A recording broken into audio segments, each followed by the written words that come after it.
Genèse chapitre 37. Jacob demeura dans le pays de Canaan, où avait séjourné son père. Voici la postérité de Jacob. Joseph, âgé de 17 ans, faisait paître le troupeau avec ses frères. Cet enfant était auprès des fils de Bila et des fils de Zilpa, femme de son père, et Joseph rapportait à leur père leurs mauvais propos.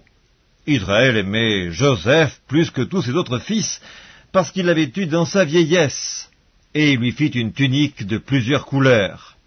Ses frères virent que leur père l'aimait plus que tous, et le prirent en haine. Ils ne pouvaient lui parler avec amitié. Joseph eut un songe, et il le raconta à ses frères, qui le haïrent encore davantage. Il leur dit, « Écoutez donc ce songe que j'ai eu. Nous étions à lier des gerbes au milieu des champs, et voici ma gerbe se leva et se tint debout, et vos gerbes l'entourèrent et se prosternèrent devant elle. » Ses frères lui dirent, « Est-ce que tu régneras sur nous? Est-ce que tu nous gouverneras ?» Et ils le haïrent encore davantage à cause de ses songes et à cause de ses paroles. Il eut encore un autre songe, et il le raconta à ses frères. Il dit, « J'ai eu encore un songe, et voici le soleil, la lune et 11 étoiles se prosternaient devant moi. » Il le raconta à son père et à ses frères. Son père le réprimanda et lui dit, « Que signifie ce songe que tu as eu? Faut-il que nous venions, moi, ta mère et tes frères, nous prosterner en terre devant toi ?»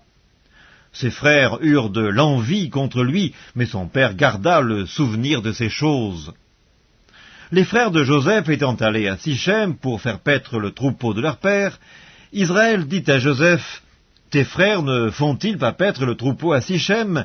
Viens, je veux t'envoyer vers eux. » Il répondit, « Me voici. » Israël lui dit, « Va, je te prie, et vois si tes frères sont en bonne santé, et si le troupeau est en bon état, et tu m'en rapporteras des nouvelles. » Il l'envoya ainsi de la vallée d'Hébron, et Joseph alla à Sichem.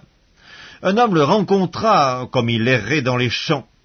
Il le questionna en disant, « Que cherches-tu » Joseph répondit, « Je cherche mes frères, dis-moi, je te prie, où ils font paître leur troupeau. » Et l'homme lui dit, « Ils sont partis d'ici, car je les ai entendus dire, « Allons à Dothan. » Joseph alla après ses frères, et il les trouva à Dothan.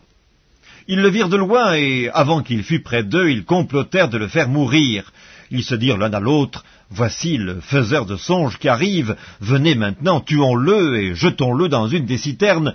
Nous dirons qu'une bête féroce l'a dévoré, et nous verrons ce que deviendront ses songes. » Ruben entendit cela, et il le délivra de leurs mains. Il dit, « Ne lui ôtons pas la vie. » Ruben leur dit, « Ne répandez point de sang, jetez-le dans cette citerne qui est au désert, et ne mettez pas la main sur lui. » Il avait dessein de le délivrer de leurs mains, pour le faire retourner vers son père.